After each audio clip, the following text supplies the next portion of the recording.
Welcome back to the channel. We are out here on a beautiful day, but the days are getting shorter and the sun is not as potent as it was a month ago. So just a quick rundown of all of our plants here. We've planted a ton of kale, ton of collards. We've got a whole bunch of new beds coming up. We still got some of our warm summer crops, some tomatoes, and we're planting with our harvest. We're basically pulling crops up, kind of mulling the soil over, kind of sifting it out. We've got a few beds that have already been planted. We've got one yet to be planted, and we've already got life coming up within the first week of planting those crops. And that's all for the winter. We are trying to prep for winter. We're trying to get a good start to life on all of our plants and just establish a good, healthy system and little mini ecosystem in this greenhouse and get everything prepped for winter. And one of the main factors of winter prepping a greenhouse, aside from cleaning and getting things situated where you want them for winter, is planting the right crops. So we are picking all cold hardy crops. All the stuff I've listed isn't nearly what I've got planted in here. So a lot of these crops I have growing right now are going to continue to grow throughout the winter, and we're going to get great longevity on some of those mature plants, and we're trying to get all of our other plants to catch up with those before we cover them in rows. And getting such an early start, we've got a good amount of time to get all these plants well established, and we're in zone 5A, 4B. We're right on the edge, so we see some really cold temperatures in winter down to -30. So we're looking to keep all of these plants alive, and we'll be pairing our compost heating systems that are coming, and I've got update videos coming on that specifically. So back on topic,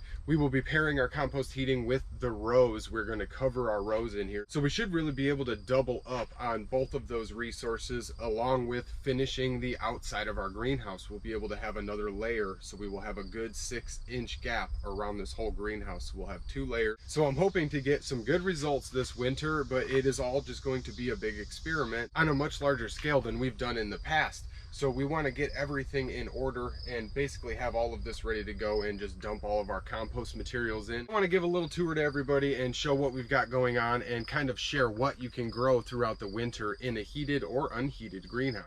So as our overnight temps start to drop, we are slowly closing the doors on the greenhouse, closing up the windows and getting things situated. I got to reattach our window that got blown off in a storm. We've got some curly leaf kale. I've got a little lavender in there. We've got some well mature perpetual spinach chard, and this is a great staple. This will stay alive for a while throughout the winter here, and if we don't get too cold of temps, this will stay green all winter. Got a nice little cluster of our kales here, and this is where our bed cover will start. And I kind of been raking in all the soil because I want to give myself that barrier there.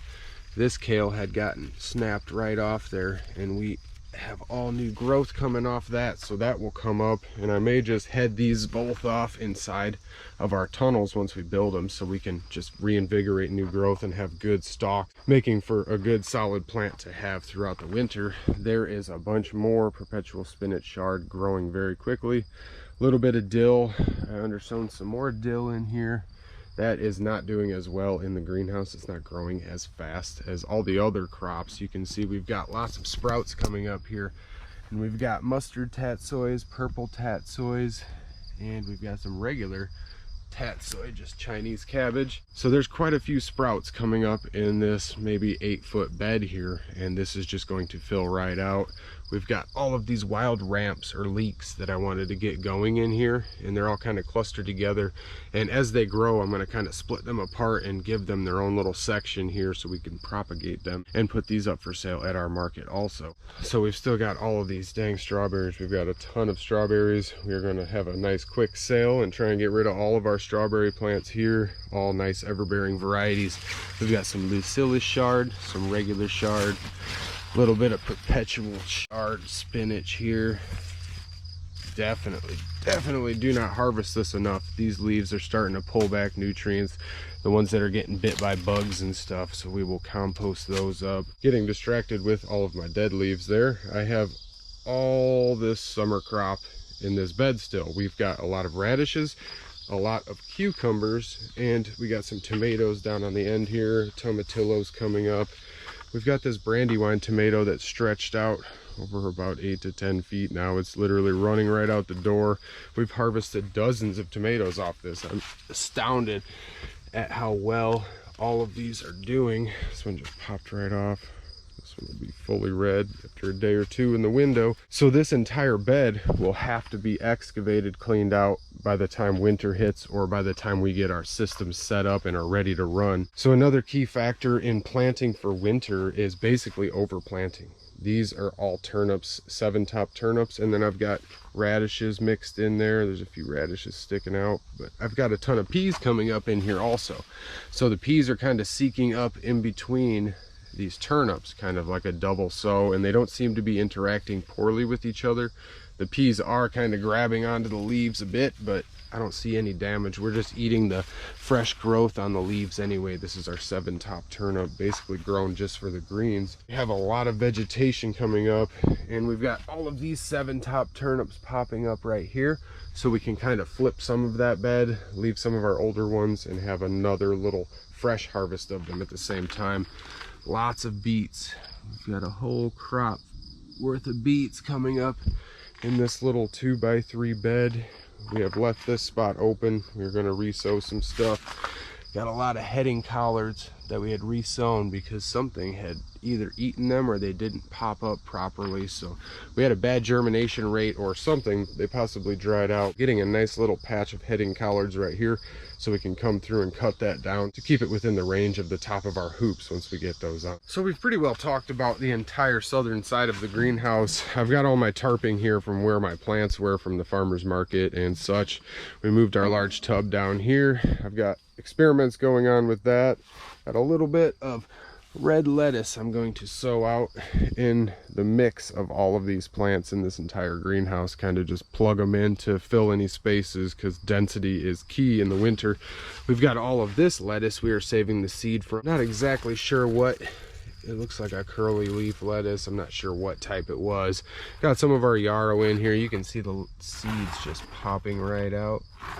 Very cool stuff. We've got a bunch of lettuce seed there too, and they stay nice and dry. We don't really have any issues in the greenhouse because we're the only ones watering in here, and the storms don't really get in here very much. The greenhouse is actually kind of a good place to dry some of your seeds for planting this winter or saving for the next season. It's always got its own climate, so we leave our doors open and all of the fresh air flows right through constantly. Both of our doors are wide open, and we're just sitting with the constant humidity of whatever outside is. But the lack of rain inside this greenhouse is definitely prevalent, because if I come in here and don't seed a bed for a while, I can come in and just have dust. It's just dustier than all get out. So we've got a lot of clay in our soil, and this soil is not really built upon as much. So soil quality definitely affects your growth throughout winter. So we try and throw some compost and mix our old seed pots in and just kind of give as much soil and as much loam to all of this,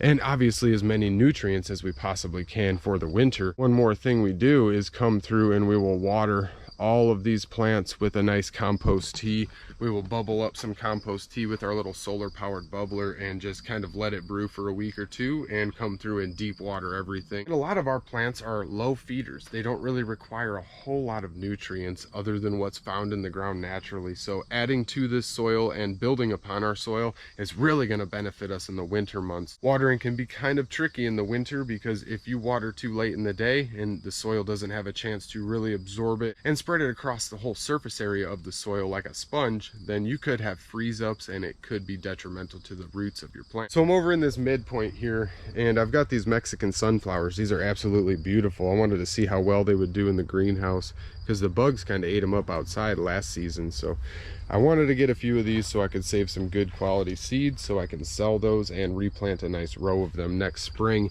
We've got an absolute ton of green sorrel, a nice well-established sorrel plant, and that does pretty well throughout the winter. In the depths of winter, it actually did die back on us, but it was not nearly the thickness that it is now. So we may be able to get away with growing this uncovered, like our shards, some of our radishes, some of our beets, all of that stuff could grow throughout the winter, if you have a mild enough winter, you really don't need any cover. You don't need a whole lot of shelter inside a greenhouse. But where we're at in zone 5A, 4B, we definitely have to have a greenhouse. We definitely have to have some type of heat for it, or just multiple layers of covers on all of these plants just to keep them alive, or even have a chance at keeping them alive. Some plants I didn't mention. We've got a lot of root crops I didn't mention. You've got potatoes you could try growing. You could try growing carrots. We've got beets and turnips and such, but we've got a few different varieties of radishes, and we found that most varieties of radishes are pretty darn cold hardy, and they still get some growth even if it's really cold outside. So there's a lot that I'm not talking about with all of our compost heating, our solar systems, but I've got updates coming separately for those. So I felt like I would just come in and show and talk about all of our plants inside the greenhouse and show how much life we've already got coming up, and just to stress the fact that you have to get going early on all these crops. It's really hard to plant fresh seed or plant fresh transplants that are not very old into a greenhouse that is absolutely freezing, or when you've got a winter storm going on outside, or your first snow of the season hits. So we're trying to head all of these problems off by continually planting. We're just sowing, probably one batch a week, and we've sowed a lot this week. We've sown probably 8 different varieties of plants, and we're kind of just filling all of these spaces. And as we harvest all of this summer crops, and once our tomatoes start to die back here in a month or so, we'll be able to start flipping all of these beds and kind of thinking about what we want underneath cover in this whole bed. We may do a whole bed of mixed lettuces and some perennial greens and such like that. Maybe some red vein sorrel, which we've already got some growing down here. We've got a cluster. We've got some of our chocolate mint. We've got a strawberry. Talk about a polyculture. We've got a whole bunch of stuff going on in this greenhouse. We've got leeks that already started to re-sprout. This is probably the coolest thing ever. I'm going to take all these baby leeks and I'm going to replant these into the ground, and we will have fresh leeks throughout the winter here. And those leeks are very cold hardy also. So this leek was from last winter. I am able to save these seeds, and these seeds started to germinate because I had sprayed those on accident, and they just started to germinate right in the pods. All of those seeds sprouted. So I have leeks for this whole entire winter. They have a whole bunch of macronutrients and basically everything you need to survive. These are just like potatoes on the survivability scale in my book. These are definitely a survival crop, and you should grow these. You should definitely be growing leeks throughout the winter because you can cut and come again and they will continue to grow, albeit if they're not covered, it's slow, but they still grow and you can still get harvests off them. So this little leek is going to go in an unheated side of the greenhouse. I'm thinking about doing this entire side unheated and throwing hoops through this entire side and just kind of seeing how well I can do this winter. We still may use hoops on this side. I just probably won't heat it, and I will run both of my lines to and from my compost heat down this western side of the greenhouse here and see how that works for us, and we can slowly build upon that. So I kind of seem to be getting lost in my own greenhouse talking to everybody, so I want to thank everybody for watching this video and checking this out. I'm going to throw all of those leeks in a little container with water for about a week till we get a good spot for those, because I certainly want to get these in the ground for the winter time. And if you haven't already, you should start planting all of your winter crops so you can have some good growth before the winter really hits.